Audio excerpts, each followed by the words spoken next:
ก็สวัสดีผู้ชมทางบ้านทุกท่านนะครับちょっとタイ語で失礼しますがสวัสดีผู้ชมทางบ้านทุกท่านนะครับวันนี้เราก็ได้รับเกียรติจากอาจารย์โมกิเคนจิโร่โมกิเซนเซนะครับมาบรรยายให้ฟังเรื่อง happiness and ikigai นะครับ through scientific lens นะครับที่TSAJ Festival 2020ออนไลน์ในวันนี้นะฮะก็เดี๋ยวก่อนอื่นขออนุญาตแนะนำอาจารย์นิดนึงนะครับก็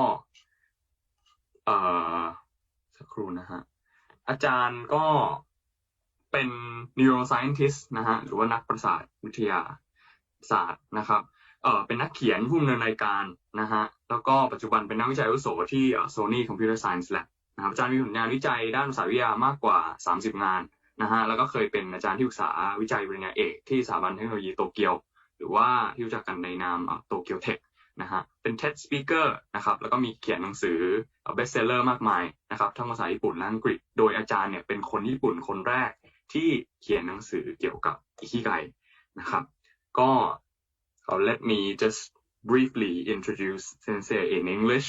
So Mogi Sensei is a neuroscientist, writer, and broadcaster in Tokyo. He is currently a senior researcher at Sony Computer Science Laboratories in Tokyo, and he has supervised students to obtain PhD at Tokyo Institute of Technology, also given a lot of lectures in universities in Japan and abroad, and has published more than 30 papers on cognitive and neuroscience. Also, a lot of books in Japan, in both in Japanese and English and abroad, including popular science, essay criticism, self-help novels. And he also a TED speaker and a broadcaster of a famous, popular NHK program related to professionals and also other popular programs on TV. He is the author of the little book of Ikigai and also Awakening Your Ikigai in the US, which was published in 2017 and has been contracted to publish in many other languages and in many other countries. All right, so let me pass the microphone to Mogi Sensei. Okay. Yeah. Thank you. Okay. Thank you, Tanat-san. And I wish I could understand Thai language. I like the sound of it. I'm sorry I can't understand Thai language. So let me speak in English. So I'm going to talk about happiness and ikigai. And ikigai is, in Japanese, the reason you get up in the morning. And this is becoming very important because nowadays people live in the global economy and you get all this competition. You know, you are under pressure to excel yourself in the international job market. And sometimes you lose yourself. But ikigai is something that can probably help you on the way to be a better person. And, you know, at the beginning, it's really important to realize that, actually, I realized that there are 3 F in the coffee spelling. I misspelled it, but anyway. So ikigai can be something very small, like taking a cup of coffee with 3 F in the morning, or taking a walk, looking at flowers. In my case, my ikigai is, running. I am a runner. I ran a full marathon, and I have run many times in the Tokyo Marathon and so on.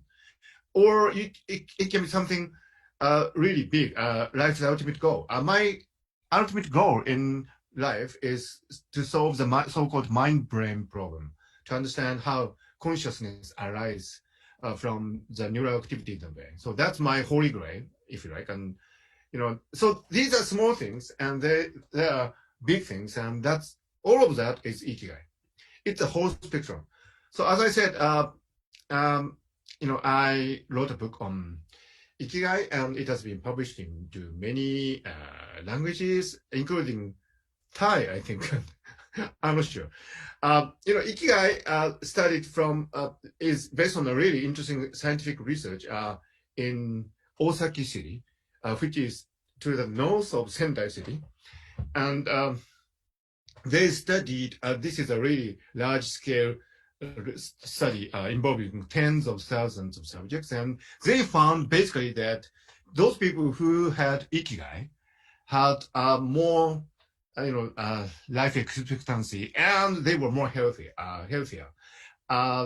Particularly interesting was the fact that these people with ikigai suffered less from cardiovascular diseases like heart attack and so on. So having an ikigai has definitely interesting health benefits. And so, as I said, my book on ikigai has been published in, I think, now 31 countries and in 29 languages.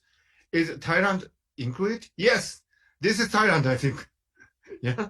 So I think it has been published in Thai too. Anyway, and as a sequel, kind of a sequel to that book, I have published with Thomas Leontini.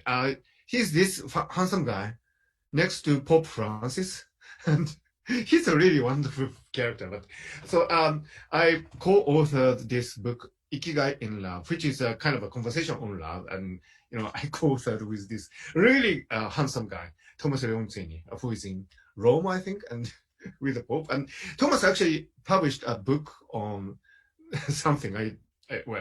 I'm too sure with Pope Francis. So he's a big shot in Italy. But anyway, and third book will probably come out next year. So I'm into writing a lot of books in English nowadays. But anyway, so Ikigai is nowadays attracting many media interest, right? In this CNN article.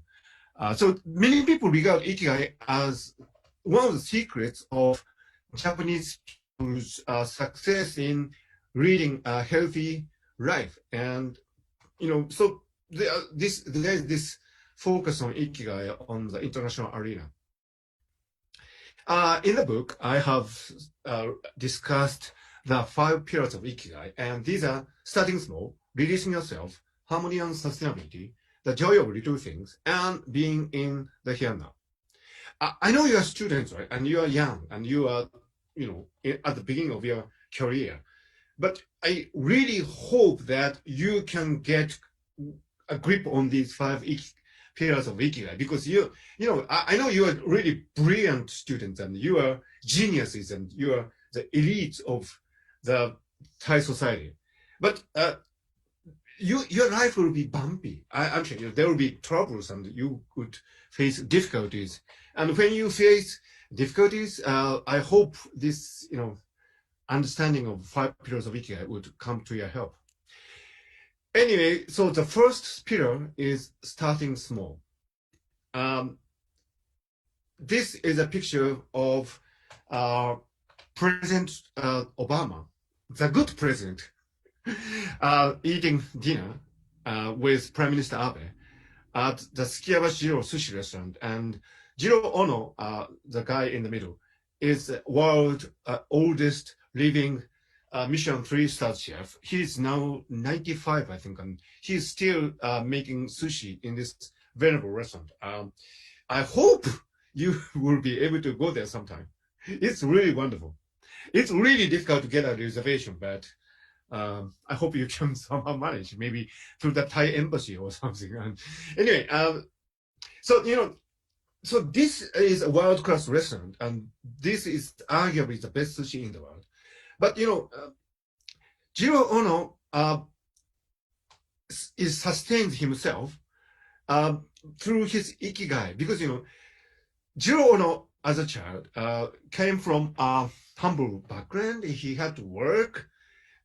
He came from a background where he had to work as a child, and he worked in a restaurant even as elementary school student. Mind you, these were the times when Japan did not have a child labor law prohibiting children from working. So Jiro Ono worked, and he gets so sleepy because he was tired and during school hours, and so he slept.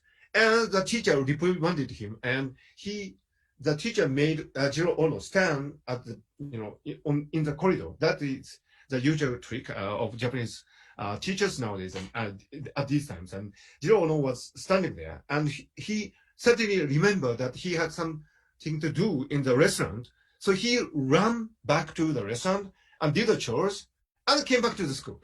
So that was his early years as a child. So Jiro Ono became a sushi chef not because he aspired to be a Michelin 3-star chef, welcoming President of the United States, the good president, but simply because the sushi restaurant was the cheapest to open. So, you can start from very small beginning to become a world, class chef. This is something very important because I know you're young and you have big aspirations, right? You will probably you like to become Bill Gates of Thailand, or Jack Ma of Thailand. But on that journey, you really have to start small. Starting small is not such a bad idea. So that's the first pillar of Ikigai. Now, the joy of little things. While in Tokyo, I do hope you would have a chance to go to the Grand Sumo tournament. This is something you really have to see to believe. I mean, this is really a wonderful sport. And, it is a really strictly tiered society. And at the top, you have Yokozuna Grand Champion and Ozeki, Sekiwake, Komusubi, and then you have Makuuchi Juryo. And the small wrestlers up from Juryo is called a Sekitori, right? But only 1 in 10 small wrestlers, just 10%, make it to the Sekitori rank. Otherwise, you lead a really humble life. You cannot get your own room. You sleep in the small stable, and you cannot really make a decent living. However, there are many small wrestlers who stay in the world of sumo, even if you cannot succeed. This is a wonderful example of Hattori Zakura. He is on the losing streak. He just had 2 wins and 130 losses at the time of at the end of 2018. So there's no way he can make it to the Sekitori rank, right? But he stays in the small world of sumo. Why? Because he can find small joys in the little things. I mean, if you go to the grand tournament, you would know what a fascinating world the small world is. So in any field you might work on, there are small joys, and no matter whether you are successful or not, these small joys, the joy of little things, will carry you forward. So this is a really important aspect of Ikigai. And in sumo, one is not forced to quit how weak one may be.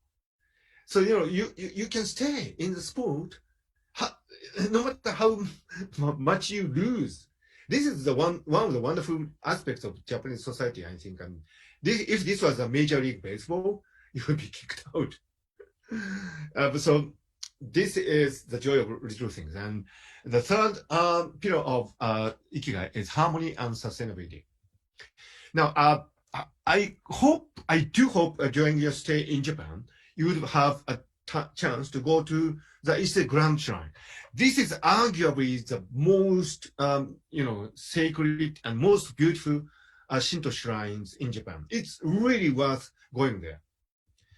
And, one of the wonderful things about Ise Grand Shrine is that they have been rebuilding the shrine every 20 years, exact replica of the original, exactly the same way, every 20 years for the last 1,300 years. I know Thailand has a long history, a long culture. So I know there are many wonderful traditions in Thailand too. But this is a Japanese wonderful tradition. 1,300 years of rebuilding of the shrine every 20 years. And in order to do that, they have a specially reserved forest. Because in order for the log to grow, to be used in the shrine, you have to wait hundreds of years, at least 100 years. So you have to plan really carefully beforehand in order to grow logs, grow trees, in order to be used in the shrine. So this is the ceremony they conduct when they cut a tree, probably more than 100 years old, to be used in the Ise shrine. So this is a wonderful example of sustainability. And also, this is probably you've been there, Meiji Shrine at the heart of Tokyo. This is a wonderful place, and it's a really rich, pristine forest. However, this was before Meiji Shrine was built. So the great Meiji Emperor passed away. People wanted to commemorate him because he was the emperor who brought about the modernization of Japan. So this was a barren land. This was actually a pasture land, right?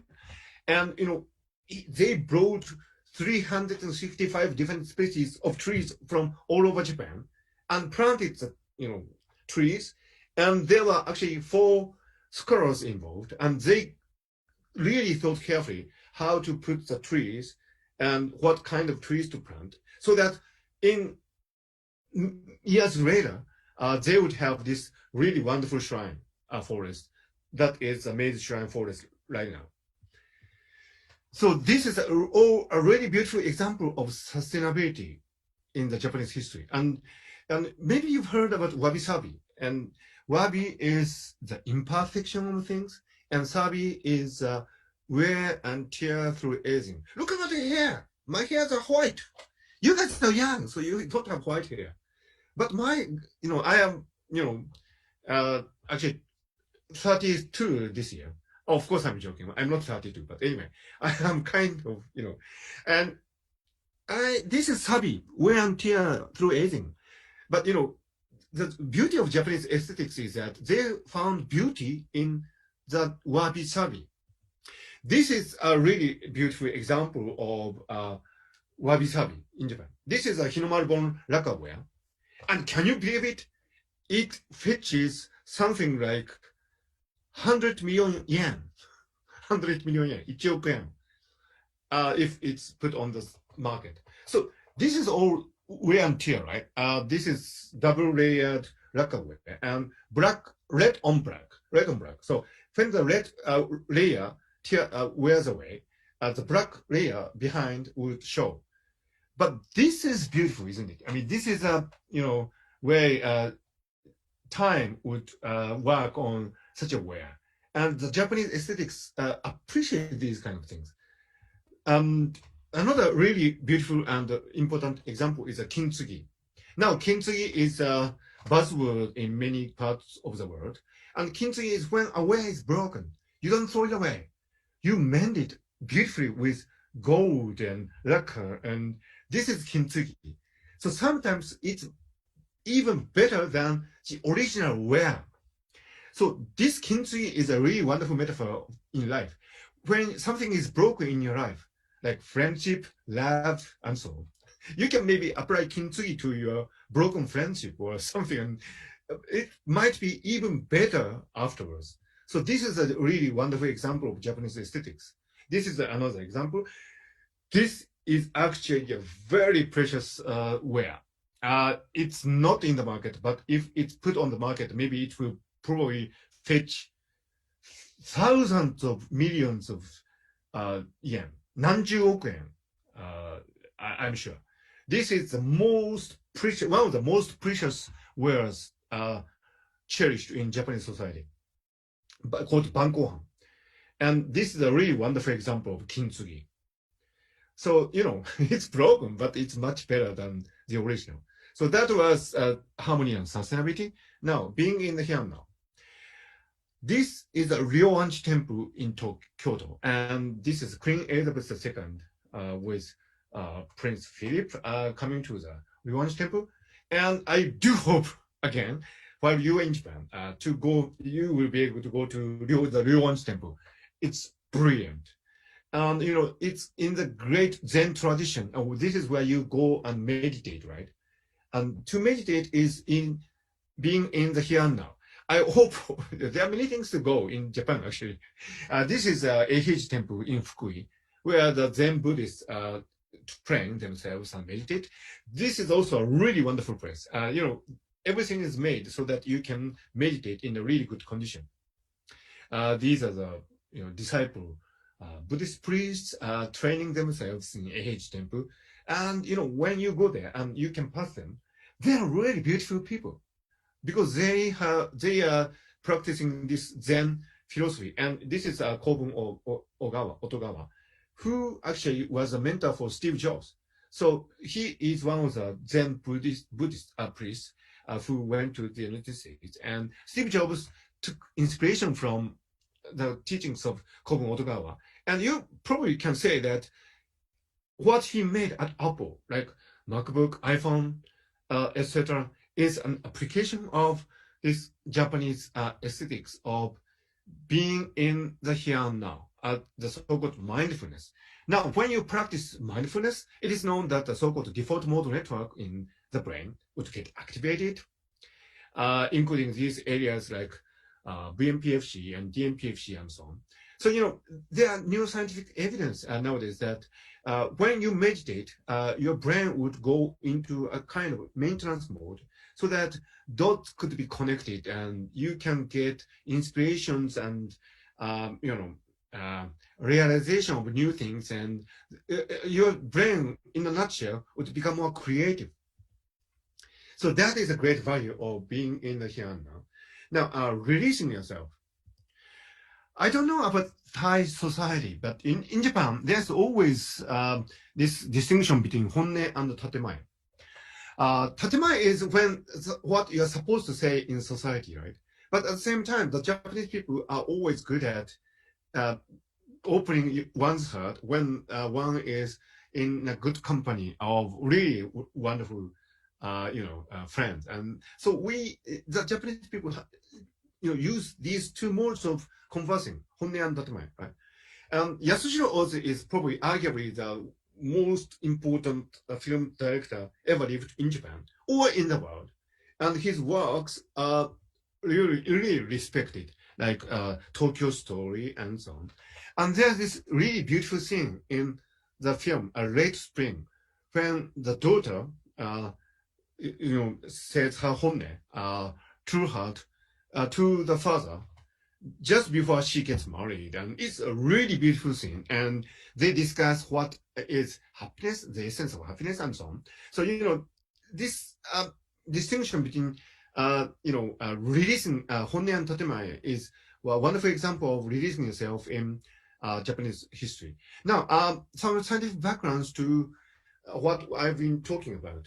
Nowadays, people talk about happiness and as compared to economic growth. And Paul Hawken, at the commencement speech at the University of Portland, famously said that at present we are stealing the future, selling it in the present, and calling it GDP.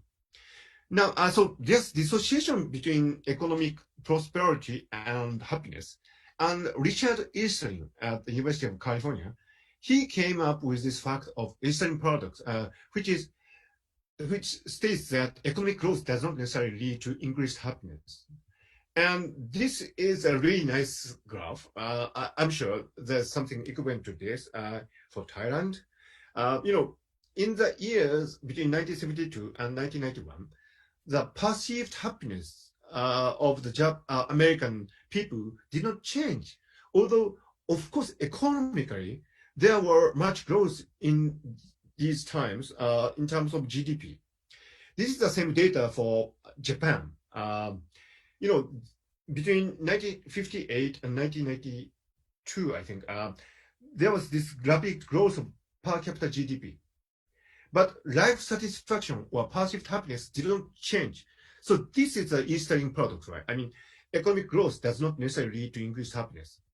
So there's dissociation between economic growth and happiness. And these are data for Denmark, Netherlands, Ireland, Belgium, Britain, Germany, Greece, France, Italy. The same tendency, dissociation between perceived happiness and economic growth.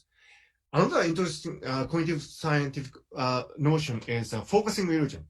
You're a student, right? So you might think that graduating would increase your happiness, right? Or making a lot of money would increase your happiness. Or getting married with somebody you love would increase your happiness. These are all wrong. These things don't have anything to do with your happiness. Or, you are from sunny Thailand, right? So in the States, California is a sunny state, right? And so you might think that when you live in a sunny, warm climate, you get happier. Wrong. These are all focusing illusion, meaning you tend to think that something makes you happy, but that is only an illusion. In fact, Kahneman, he's a Nobel laureate for behavior economics. He showed that our happiness actually depends on many, many things. So we tend to think that happiness is conditional on one thing. That is just an illusion, called focusing illusion, right? Happiness is a collection of many, many things. And also it depends on social factors. Joseph Stiglitz wrote this book, The Price of Inequality, and in which he argued that for example, the Gini coefficient, representing how asymmetric the income is in the public, in the nation, has a lot to do with happiness. And this is a CIA data of Gini coefficients of the world nations. I think Thai is doing actually well. Great. The red states are really, a bad state. And do you know why CIA collects this data? Because, if the Gini coefficient is high, that means there's asymmetry.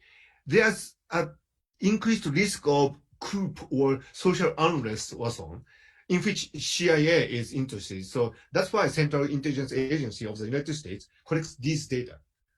Actually, and Thailand is actually doing pretty well, I think, here. Anyway, so, in the animal kingdom, there's this tendency for animals to share food when they have abundance of it. So actually, realizing equality is something that runs really deep in our instinct.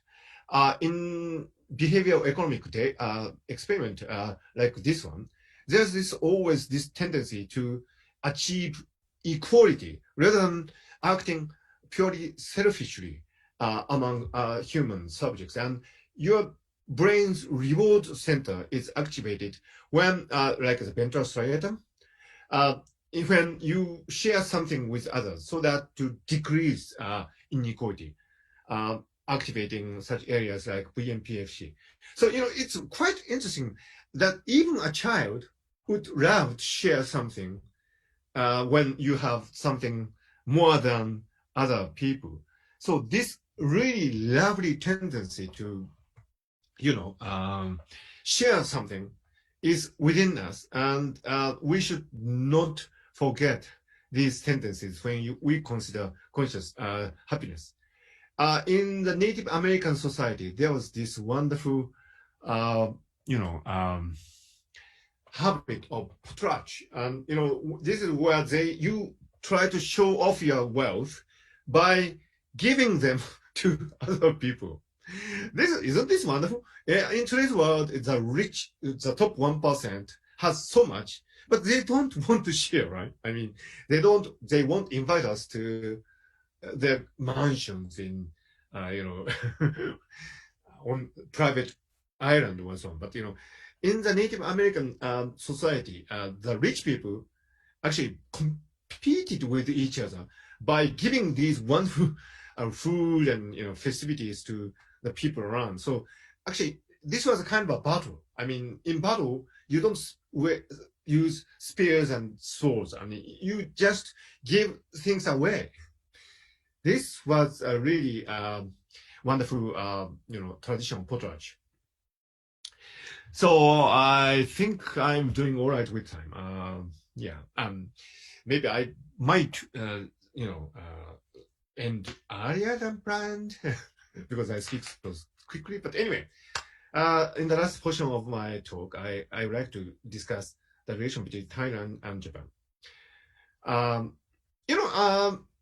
I went to the Tokyo Gakugei Senior High School, and it's a really wonderful school owned by operated by the Japanese government, and our school had each year some government-sponsored students from Thailand.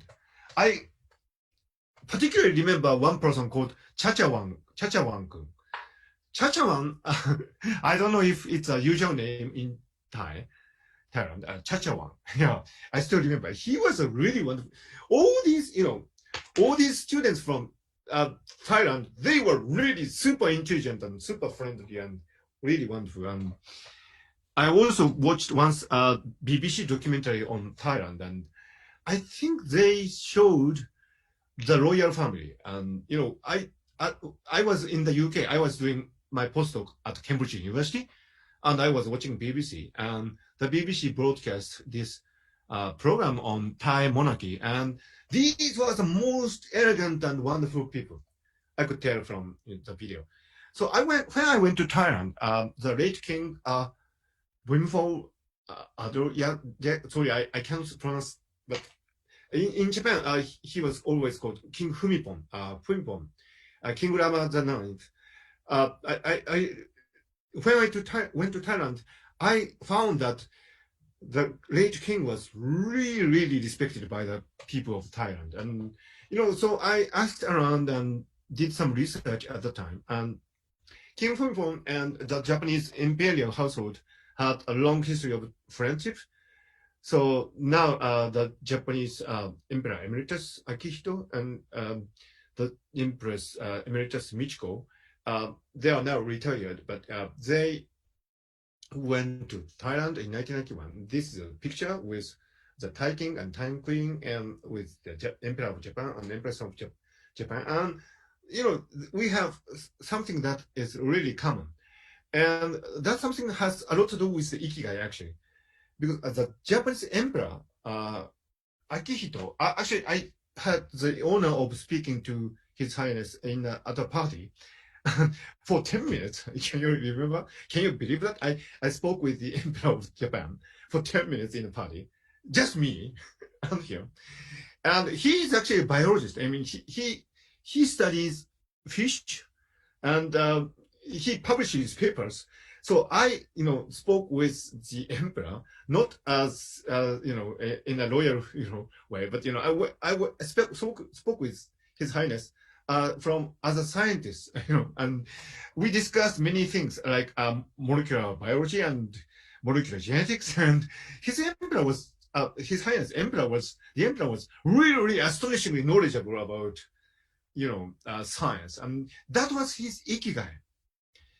So this is something that is really wonderful about Japanese imperial household. On top of the royal duties, they have some ikigai.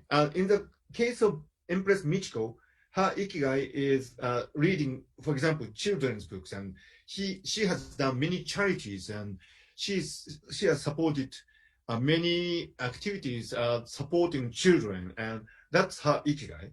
So these are wonderful traditions of Japanese imperial household, and the same thing can be said about the Thai king. This is King Huimpon's speech at K-Start University commencement ceremony, and he said, the development of the country must be fostered in stages. It must start with the construction of infrastructure, that is the provision of food and basic necessities for the people by methods which are economic, cautious, and comforting with principles. Once the foundation is firmly established, progress can be continually, carefully, and economically promoted. This approach will prevent incurring mistakes and failures and lead to the certain and complete achievement of the objective. So now the Thai king, Huimpong, did all these wonderful projects like the construction of the Huimpong, I'm sorry, not pronouncing it properly, but the wonderful thing about the Thai king was that he not only reigned, but he took really detailed care of the welfare of the nation. So he actually, just did not sit there. He went to the construction site and overseeing the construction process. So he was a dedicated king. He did everything for the Thai people. And, this is another example of, when I went to Thailand and talked with people, I heard that the King Huimpong took really great care of fishery and fish nursery. And this is an example where His Highness releases the tilapia fish. The cultivation of the tilapia fish helped, improve the food situation in Thailand, and it actually saved villagers from starvation. And this hands-on approach by the king was something that I think went deeply into the hearts of the Thai people. And of course, this was a great ikigai for the king too. And also, King Phoenpon went very much into the sustainable farming. So this is also a picture of him making inspections in the farmland. So for the welfare of the people of Thailand, it's really important that a good quality food can be produced in a sustainable way. And King Phoenpon did that. And not only that, in political crisis, I'm sorry, you are from Thailand, so you know these things better, much better than me.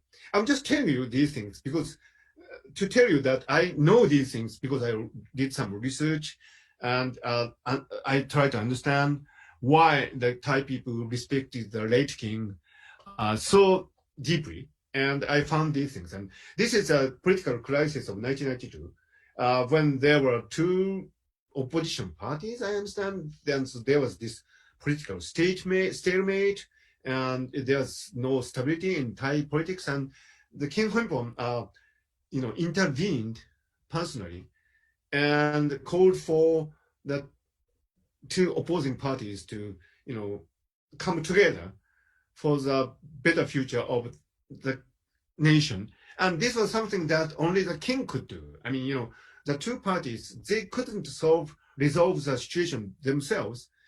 But when the king intervened, of course they had to, respect his wishes. So that's how this crisis in 1992 was resolved, I hear. So these are wonderful examples of the King Phoenpon, intervening on the part in the, interest of the Thai people. And these are, I think, really beautiful example of ikigai. Because, as I discussed in my little book of ikigai, ikigai is about altruism. Ikigai is about something that you do for other people. Ikigai is not selfishness. Ikigai is that you do something for the better future of the community. So that's what the king did, King Phoenpon did. And that was wonderful. That was a really wonderful example of ikigai. If the king was alive today, I would very much like to dedicate my book on ikigai to him. But I think he would be remembered by the people of Thai for many, many years to come. So that's what I found while I was in Thailand, and I really love Thai food. I know you, since you live in Japan. I know you go to many Thai places in this country, and I love Thai food. But usually it's like green curry and red curry, and But when I went to Thailand, I was really astonished by the authentic Thai cuisine. The Thai food that we have in Japan is just a small portion of what is really there. This is an example picture of what you can get in Thailand. I know you know this much better than I. I was just a tourist and I went to Bangkok and just had these things. But what really astonished me was great diversity of vegetables and meat and spice and fish and all the sheer diversity of food available on the table, and the way Thai people mix these together. So it's not just spicy, it's a really refined balance of these ingredients, and that was unforgettable. I'm sorry, in Japan we do not appreciate this great diversity of Thai food so much. I mean, I just go for green curry and red curry, which I really love.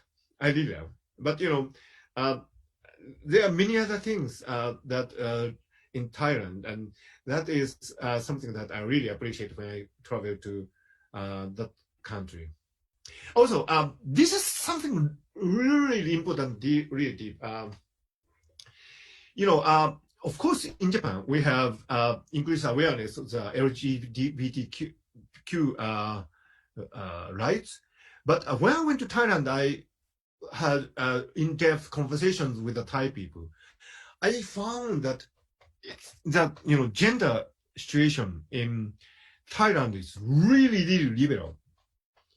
What I found most amazing was that when I discussed the gender situation, the Thai people said that in the class, in a senior high school, for example, it's quite usual to have some people from the LGBTQ community. Like, there are at least some students who had a non-typical gender identity. So that was something that is quite normal. That's what I found. And also, what I found really interesting was that in Japan, still, some gender, stereotypes, like, LGBTQ stereotypes, assign a certain kind of jobs to these gender stereotypes, right? But what I found in Thailand was that there are LGBTQ people in many, many different professions, like teachers and lawyers and medical doctors and artists. And so you could find the LGBTQ people in any profession, any job in society. So the freedom of LGBTQ gender was widespread. So that is, I think, a really important aspect of Thailand, and I think Japan has a lot to learn from Thailand on this. In the Declaration of Independence in the United States, they say that the pursuit of happiness is very important, right? And in the Article 17 of Japanese Constitution, also it is stated that the Japanese pursuit of happiness is important. But it is important to pursue happiness in your own way. Happiness is not something that is given from the above. It's not something that society would impose on you. You can search, you can pursue happiness in your own way. So in that aspect, I think Thailand is a wonderful country. It's where you can, follow your own gender identity and do whatever you want. Not there's these jobs that are stereotyped and with a certain element of LGBTQ community. You can be anything. You can be a lawyer. You can be a medical doctor. You can be a teacher. You can be a business person while maintaining your gender identity. I think that's wonderful. And finally, when I go to Bangkok, I go for a run, and sometimes I post it on YouTube, my YouTube channel, and I really love Lumpini Park. There are alligators in Lumpini Park, right? Yeah. That's right. Yeah. Tanat-san is nodding. I went to Holland, and there are alligators in Lumpini Park, and also, it's in the heart of Bangkok, and it's so green.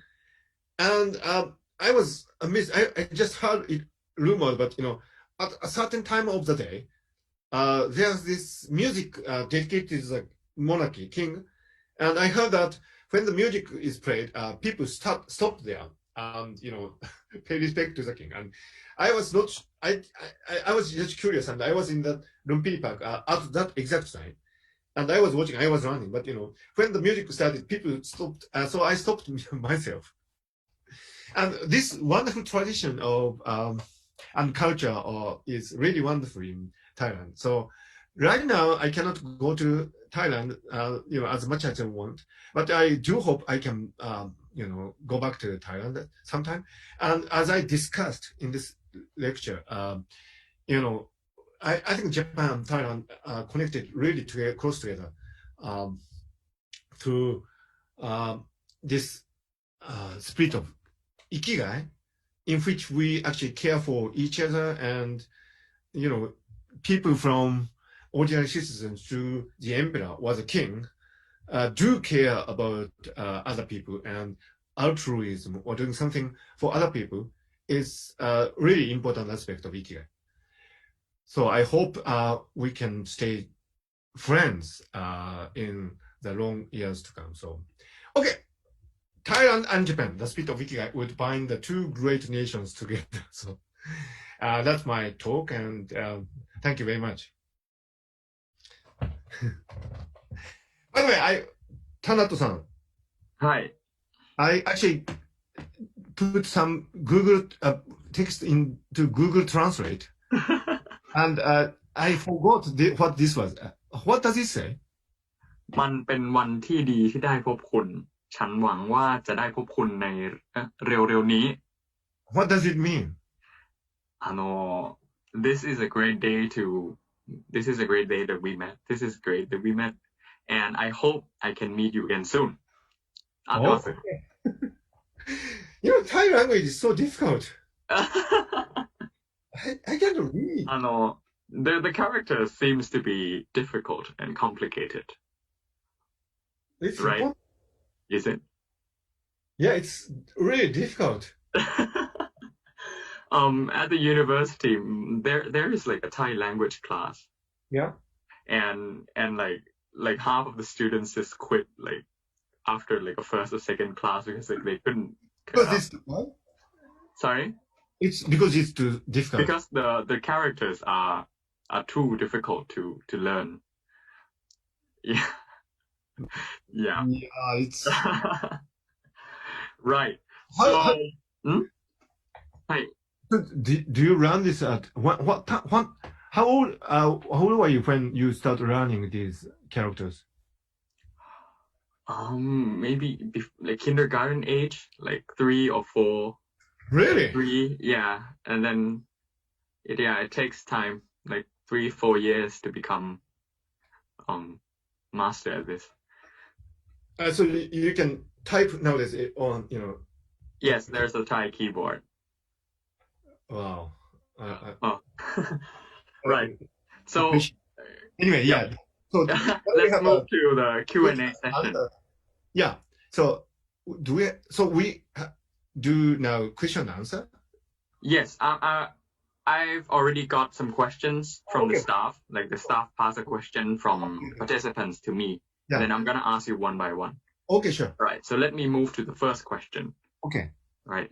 The first question is that how could we apply the ikigai concept to improve company performance? It's pretty businessy.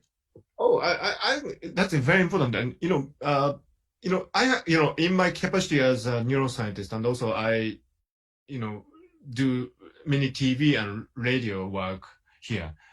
And so I have spoken to many company executives, and what I found is that corporate culture is very important. And for example, take the Toyota example, for example, right? Toyota is Japan's largest automobile maker. And in Toyota, you can propose way to improve the production line called Kaizen.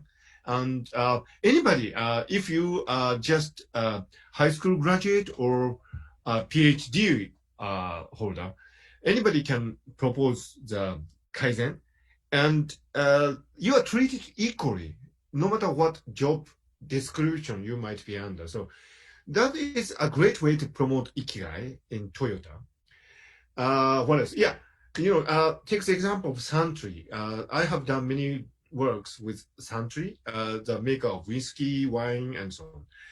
In Santry, they say that it's really important to get a harmony of different characters. Like Japanese whiskey nowadays is really much appreciated in the world. Hibiki and Hakushu and these things, they fetch a lot of prices. And in Santry, they stress the importance of blending together people with different characters. Like Tanat-san, you have certain character, right?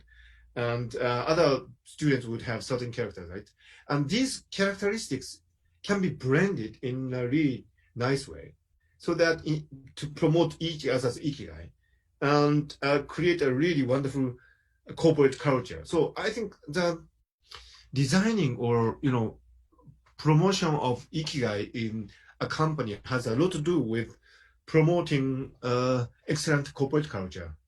So I'm sure in Thailand you have wonderful examples like that too. So yeah. Anyway. Thank you very much for your answer. Let's move to the next question. Yeah. Right. So the next question is about when we talk about people who doesn't have that much money, right? So let's say poor people, Yeah. who is financially struggling. Yeah. What can be their ikigai for their living?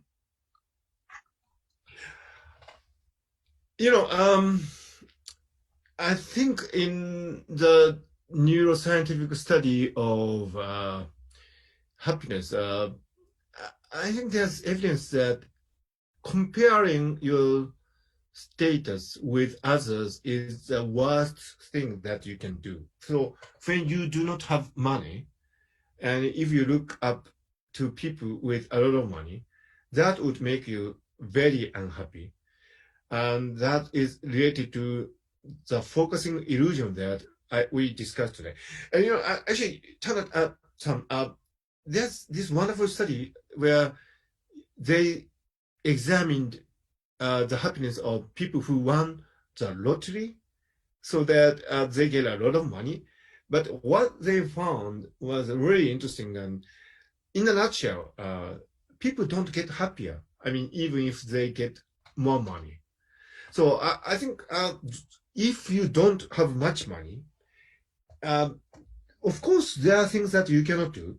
But at the same time, there are things that you can do. And just focusing on what you can do and just, being creative within that region would make you happy. So this comparing with other people is really a bad custom. So jealousy and indignation and so on. So, of course, as a social economic policy, of course, the government should strive to make people more evenly equipped.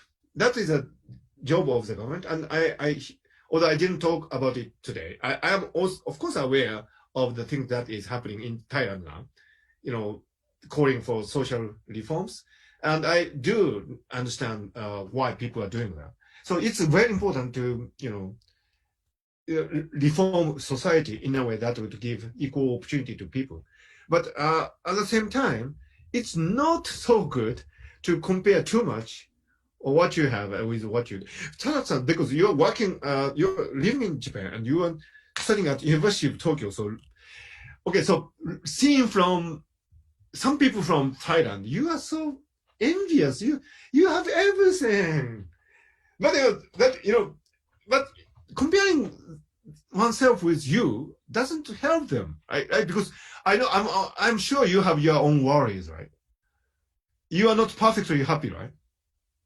What are your worries? I'm a college professor too, so my job is to ask students questions. And what are your worries, Sanat-san?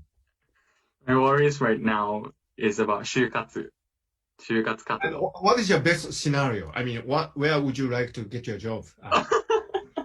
All right, so Yeah. maybe some consulting companies in Japan. Oh, okay. The usual suspects. Yeah. Well, okay. Yeah. Good. That's our dream. Career, because many people go to a consulting firm and they actually start their own companies. That's what often happens. And good job, good luck. But you are worried if you can get a job at this. Yes. Really. No, not to worry, right? And people in Thailand who do not have this privilege of attending University of Tokyo, they have their own worries. So there's no comparing. I mean, it's different, but nobody is higher than anybody. So it's not really productive to compare yourself with somebody else. So yeah. Anyway, because they have their own worries too, right? Yeah, I mean the king. I mean, okay. This is just a slight. The king of Thailand now. I think he has his own worries. I mean, His Highness would have his own worries. I mean, so people might wish that they would be king, but if you become king, he would have his own worries. So everybody has his own worry. The imperial palace of Japan, they have their own worry. I mean, maybe you heard as a daughter of the prince, Crown Prince wants to marry Kamono, Mr. Komuro, and Japanese people don't like him. So there's this ongoing discussion whether Princess Mako should marry Mr. Komuro. And, this, so even if you are princess of the imperial household, you have your own worry. So everybody has a worry. So don't compare you with other people. Yeah, and appreciate things in front of us, right? Yeah, that's right. That's right. Yeah. Yeah. Thank you very much. Yeah. Then the third question. Right. The third question is about okay, do the pillars of ikigai depends on age? For example, like young people tend to have, like, for example, the joy of the little things, while elderly people are likely to pursue like harmony and sustainability. That's a really interesting question. I'm not aware of any research that would, but I think it's the 5 pillars would be important throughout your life, and increasingly because of these technologies, I think people are feeling ageless. I mean, age doesn't really matter. Wonderful example is Netflix. Do you watch Netflix? Yes, I do. Okay. So when Netflix analyzes your watch behavior, they actually don't take into account age or gender. I was attending the TED talk last year. They canceled the TED this year, so I couldn't attend. But I was attending the TED talk last year, and the CEO of Netflix, CEO founder, I forgot his name, but he's really, really rich, right? He came out on the stage and he said that Netflix does not put into account age or gender when they analyze the watch behavior of its customers and make recommendations, because they found that age and gender do not matter. I mean, people do not watch something because they are old or they are young. So Tanat, I know you're young, and I know. By the way, what did you watch on Netflix recently? I watched The Crown. Yeah, of course. Oh. The Crown. So, okay, The Crown. Yeah, The Crown. When you watch The Crown, you are likely to watch something else. That is statistics. That is artificial intelligence. However, the tendency does not depend on your gender or age. People who watch Crown watch something else, and you can analyze that, but that is independent of age or gender. So that is a great finding of Netflix, and so there you are. I mean, I don't think in the past age really mattered, but nowadays age doesn't matter so much once you reach a certain stage of life. So anyway, yeah. So that was yeah. Right. Yeah. So your answer is that it doesn't depend on age, and people try not so much. And most importantly, there are people who think that age does matter, right? Mm. But I would say these people are limiting themselves because it doesn't really matter nowadays. I mean, it's an ageless society. Probably the great jump would come when you get a job. I mean, when you're a student, you cannot earn your money so much. Of course, there are people who earn while they are student. But that probably, and also your family situation. When you get married and you have kids, that would affect your view. But otherwise, I don't think age matters really. I mean, I don't think it is the important issue anymore. Anyway. Mm-hmm. Right. So may I ask the last question? Yes, please. Maybe from the view of students. So maybe many watchers are mostly students right now. So I just wanted to ask,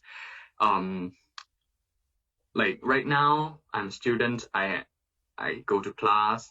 I have some minor worries, and I have to do the shukatsu, looking for work. I don't know where will I end up in the future. So what would be your recommendation for students to find happiness in life through ikigai?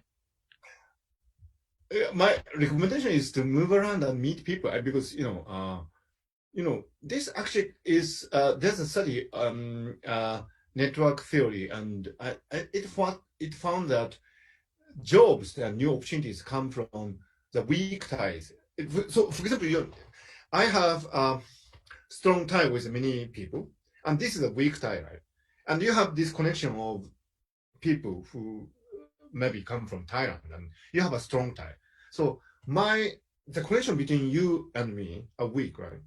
But the social network theory suggests that this weak tie is often very important to find new opportunities and maybe find new jobs, because quite often this new cluster of people who are distantly connected to you have different set of opportunities and mindsets and resources compared to your own closely connected friends and people. So when you get associated with these people, you get your job. Actually, when I got my PhD at the University of Tokyo, like you are doing, I was in the physics department. And when I got my PhD, I got a job at the Riken Institute, where Professor Ito, a really wonderful professor from University of Tokyo, was leading this research group on neuroscience.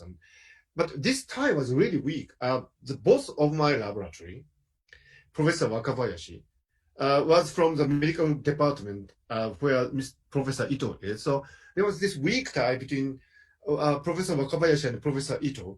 And through that weak tie, I got this job as a postdoc in the Riken Institute. And so this was a really weak tie. Another interesting example is that I did my postdoc in Cambridge University, UK, right?